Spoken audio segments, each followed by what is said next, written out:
Hello, my friend. Have you ever imagined a place where tradition meets innovation, where culture thrives amidst modern splendor? Welcome to the United Arab Emirates, a country with certain laws you never imagined seeing. Stay with me until the end, and you'll be surprised. In this modern oasis, freedom is not just an idea, it's a tangible experience.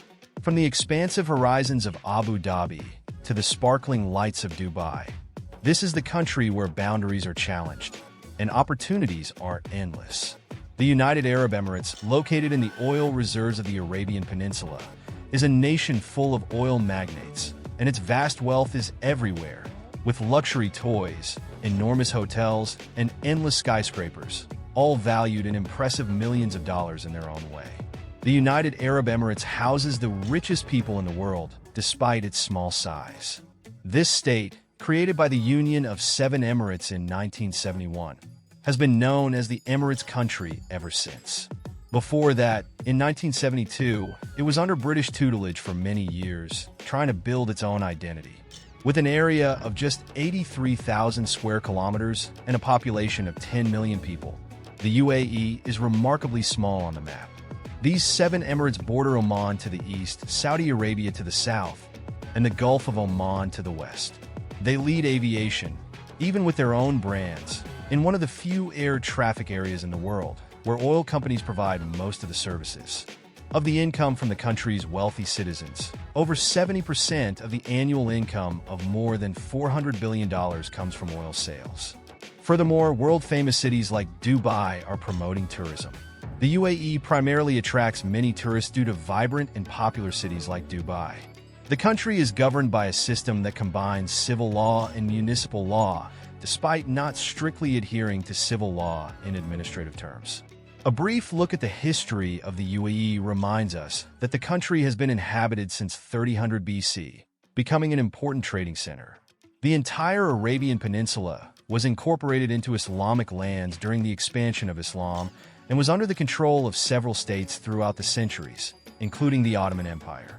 However, the UAE wasn't in the global spotlight until the discovery of oil around 1958, as the country primarily lived off fishing and faced constant economic crises.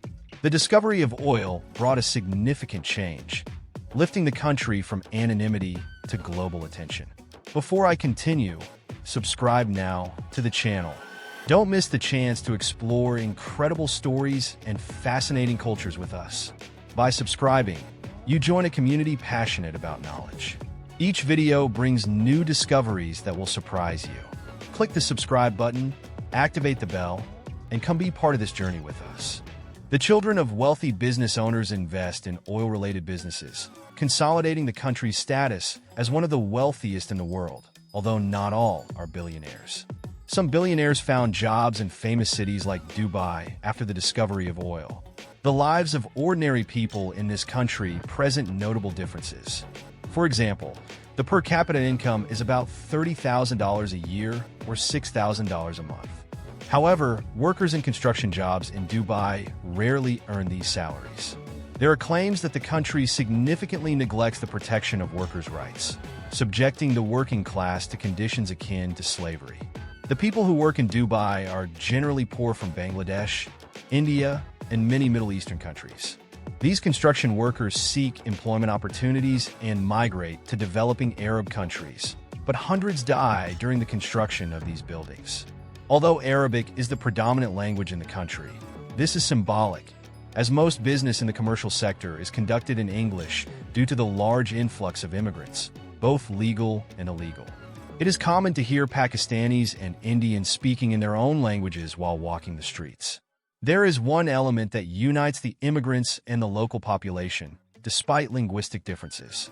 About 90% of the UAE's population is Muslim, which strengthens the country's religious uniformity. Citizenship can be obtained for individuals who have lived in the country as immigrants for at least 20 years and maintain a clean record. The lack of citizenship makes them second- or third-class citizens, depriving them of various social status benefits and rights. Therefore, this is often the greatest desire of immigrants. The country's laws are authoritarian in nature rather than libertarian. For example, the government controls all media, preventing criticism of the UAE or discussions about administrative failures in local news agencies. Even television programs, series, and other forms of entertainment must comply with strict legal standards. The act of kissing or hugging someone in public is prohibited, as well as eating in public during Ramadan, regardless of the person's religion, and some areas have photography restrictions. There may be legal issues if you take photos of government buildings, military bases, or embassies and share them on social media. Likewise, it is not allowed to share a hotel room if you are not married and travel to any emirate in the UAE with your girlfriend. When studying life in Dubai, the extreme heat throughout the year is one of the biggest challenges for Americans. During the summer, temperatures rarely drop below 50 degrees Celsius, causing people to avoid going out during the day as much as possible to escape the heat. Even then, they have air conditioning to ease the scorching heat. For a foreigner to start and maintain a new life in Dubai is a financial challenge. The extreme heat of the region can make life difficult for workers. So if your choice is to work as a laborer, it may mean a cheaper life, sending part of your earnings to your family. A choice that might seem logical in the short term.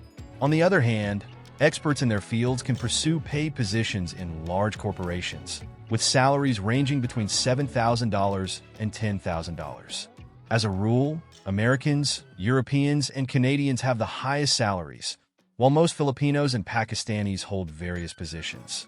The country does not have a minimum wage system, and waiters and restaurant workers earn approximately $3,000 a month, while an average waiter can earn around $500 a month, including living expenses. Rent is considerably high, which can negatively affect the quality of life in the long term. While these amounts might seem high compared to the global average, society is divided as a result of this inequality. The experience you have when in a luxury restaurant or store in Dubai is directly related to your financial appearance. The Western population, more involved in financial matters, is seen with more status and respect, but this truth goes beyond mere exhibitionism, also encompassing the influence of the law. Regardless of the fairness of the situation, in conflicts between a worker and a rich Arab, the law usually favors the wealthier. This means that in the UAE, unqualified and economically disadvantaged people have little chance of success. As a result, defeating the rich, if your nationality on your passport is listed as Bangladesh, Pakistan, or the Philippines, you will be at a disadvantage compared to wealthy Arabs. You will likely still work in jobs. It is difficult for those with modest salaries, and they send only a small portion of their earnings to relatives back home. Despite the sadness of this situation, there are some advantages for these workers due to the express migration to the country. You can find typical Southern restaurants and Asian shops in almost every part of the United Arab Emirates, allowing workers to enjoy cultural foods and stay connected with their fellow citizens. However, earning money in the region has a significant advantage. Salaries are received in full, without seeming to pay taxes to the government. Although there are no direct salary deductions, the cost of products such as food and technology is much higher worldwide, which amounts to paying indirect taxes. Of course, economic factors are not the only things influencing the decision to live in a country. It is also essential to follow and adapt to the laws and customs of the Arab nation. Additionally, if you like green spaces, places like Dubai and the United Arab Emirates may not be attractive to you. This is because the cities are filled with concrete buildings, creating a predominantly gray environment when viewed from above. It's true that traveling to the Sahara Desert in Morocco costs much more than in Dubai, but visiting a desert safari can be expensive. Dubai also has a strange feeling when walking through the city streets. It seems like there is not much life, with luxury cars, people wearing expensive clothes, and luxurious hotels, giving the impression that life there is all about money. In other words, once a certain level of prosperity is reached, the likelihood of choosing to live in these cities decreases significantly. Specific goals in industries and oil. These lands were naturally more beautiful and untouched before the discovery of oil. This landscape has been altered by artificial money, which eliminated all the beauty. Naturally, the lack of lasting friendships among long-term residents of Dubai shows how the society is quick and predominantly made up of people who move to the United Arab Emirates for specific reasons. In today's world, with its impressive services and infrastructure, cities like Dubai are on par with New York and are considered one of the most developed metropolises in the world, according to the perspective of a developed metropolis. For those seeking financial security, the United Arab Emirates is an attractive option. However, there are many false beliefs about the country, such as the notion that alcohol consumption is prohibited, but this is actually quite common. The same applies to the presence of restaurants serving pork, and women are not seen only wearing fully covered clothing. Additionally, the country is a tourist destination, with many Western women enjoying the beaches and leisure activities as in typical Western countries. Furthermore, the United Arab Emirates has the largest shopping malls in the world, with many activities allowed. Finally, those with enough money who want to stay for a long time should not go to Dubai or the United Arab Emirates. It is an area that primarily attracts the wealthy, offering a luxurious life in cities dedicated to the high Arab class. For mere mortals, the main fun is strolling through different shopping centers and taking photos in luxury hotels to post on social media. Thank you all for joining us on this exciting journey through the United Arab Emirates. We hope you were inspired by the beauty and diversity of this incredible destination. Don't forget to subscribe to our channel for more exclusive content about travel, culture, and adventures around the world. Click the subscribe button and turn on notifications so you don't miss any of our upcoming videos. Until the next adventure,